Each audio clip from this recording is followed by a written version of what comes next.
Taat menurut bahasa berarti tunduk, patuh, dan setia. Menurut istilah, taat bisa diartikan tunduk dan patuh terhadap segala perintah dan aturan yang berlaku.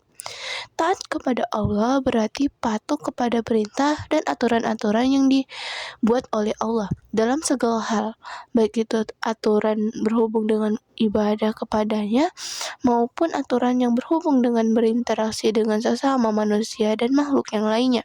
Dalam Al-Quran, Allah telah berfirman, yang artinya, "Hai orang-orang yang beriman, taatilah Allah dan taatilah Rasul-Nya, dan ulul amri di antara kamu. Kemudian jika kamu berlainan pendapat tentang sesuatu, maka kembalikanlah ia kepada Allah, Al-Quran, dan Rasul, sunnahnya. Jika kamu benar-benar beriman kepada Allah dan hari kemudian, yang demikian itu lebih utama bagimu dan lebih baik akibatnya." Quran Surah An-Nisa ayat 59. Dari ayat di atas, maka kita bisa simpulkan kepada siapa saja kita harus taat, yaitu 1. Kepada Allah Subhanahu wa Ta'ala. Sebagaimana seorang Muslim taat kepada Allah adalah yang paling pertama dan utama. Sebagaimana ayat di atas, kalimat perintah untuk taat yang pertama adalah kepada Allah Subhanahu wa Ta'ala. Ketaatan kepada Allah ini bersifat mutlak, tanpa ada keraguan dan tidak ada tawar-menawar dalam segala aspek kehidupan. Yang kedua yaitu kepada Rasulnya, Muhammad SAW. Ketaatan yang kedua adalah ketaatan kepada Nabi Muhammad SAW. Ketaatan ini pun mutlak, sebagaimana ketaatan kepada Allah Subhanahu wa Ta'ala. Ini berarti taat kepada Rasul berarti taat kepada Allah. Demikian juga sebaliknya, tidak taat kepada Rasul berarti tidak taat kepada Allah. Karena ayat di atas jelas bahwa perintah kepada Rasul adalah wajib. Yang ketiga, kepada ulul amri atau pemerintah. Ketaatan yang ketiga adalah perintah taat kepada pemimpin. Hanya saja ketaatan kepada pemimpin ini tidaklah mutlak, tetapi mempunyai syarat, yaitu selama pemimpin tersebut berpegang kepada kitab Allah dan Rasulnya. Jadi, apabila perintah ulul amri itu bertentangan dengan perintah Allah dan Rasulnya, maka kita tidak dibenarkan untuk menaatinya. B. Ikhlas. Secara bahasa, ikhlas bermakna bersih dari kotoran, sedangkan secara istilah, ikhlas berarti niat mengharap ridho Allah semata dalam beramal sebagai wujud menjalankan ketaatan kepada Allah dalam kehidupan dalam semua aspek.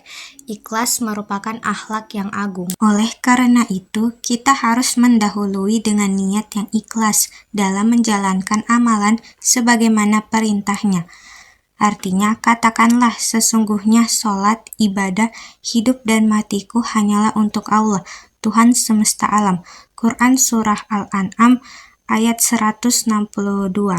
Demikian pula Rasulullah SAW telah bersabda, berhubungan dengan pentingnya menjaga niat yang ikhlas, beliau bersabda. Artinya, dari Umar bin Al-Khattab radhiyallahu anhu berkata, saya mendengar Rasulullah SAW bersabda, semua perbuatan tergantung niatnya dan balasan bagi tiap-tiap orang tergantung apa yang diniatkan.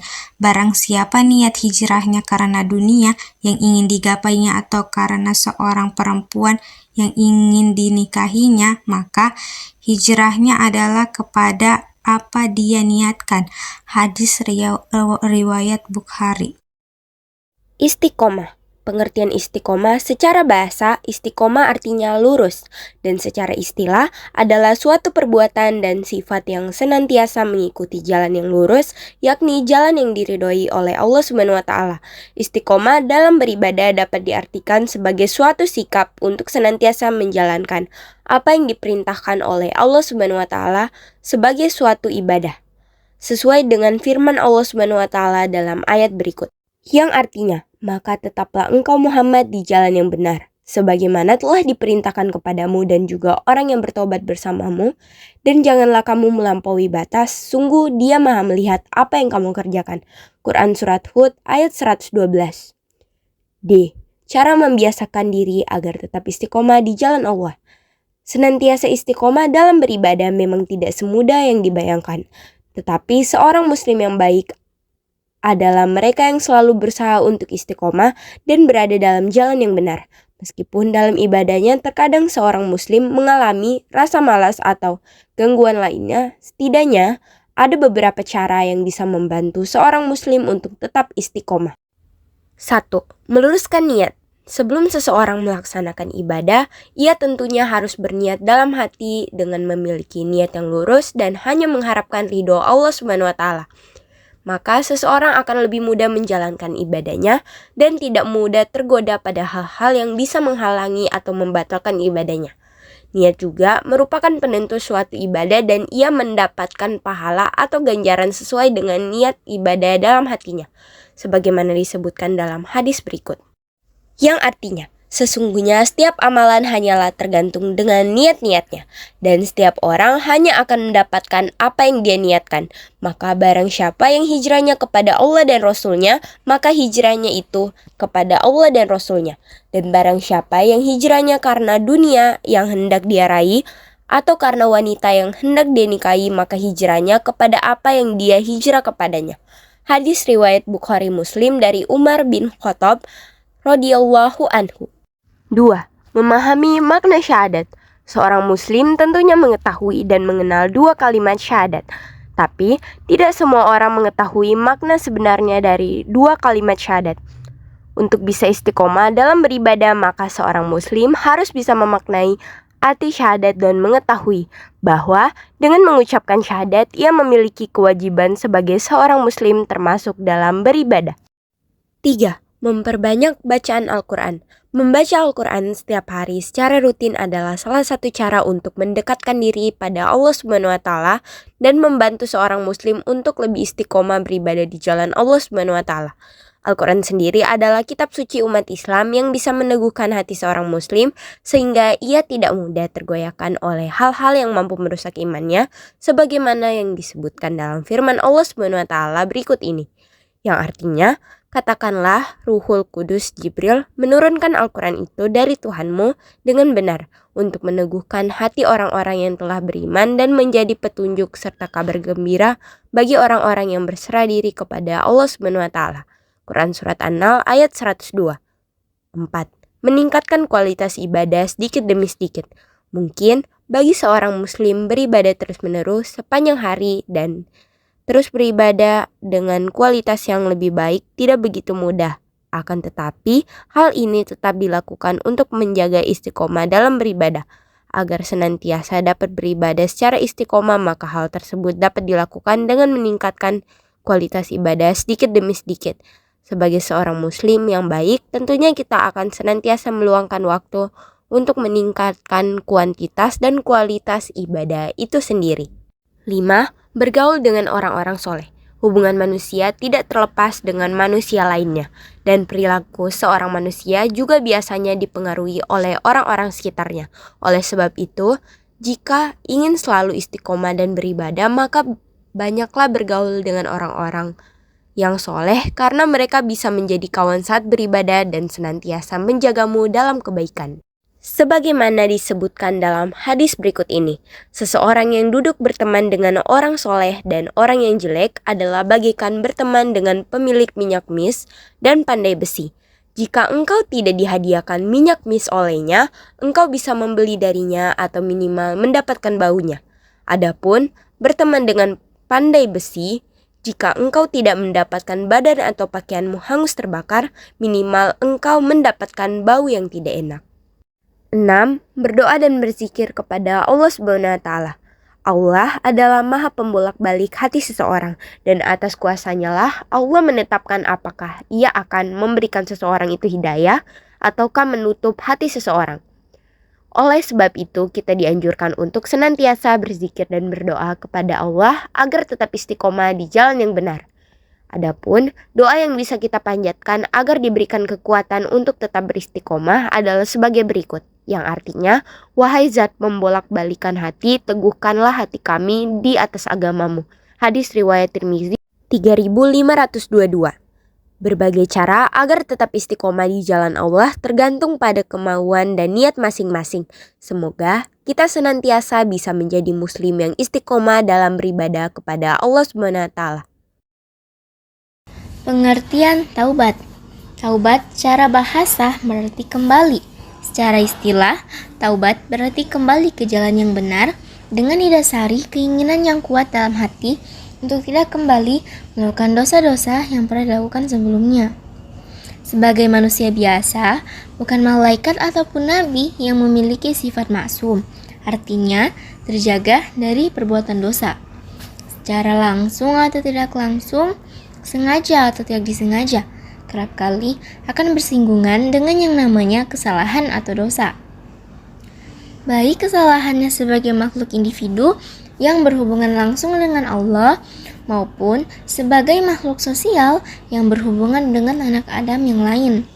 Untungnya, sebagai seorang muslim diberi jalan seberlebarnya oleh Allah untuk memperbaiki kesalahan itu melalui sebuah pintu yang disebut dengan taubat. Jenis dan syarat taubat. Jenis dan syarat taubat dibagi menjadi dua, yaitu A.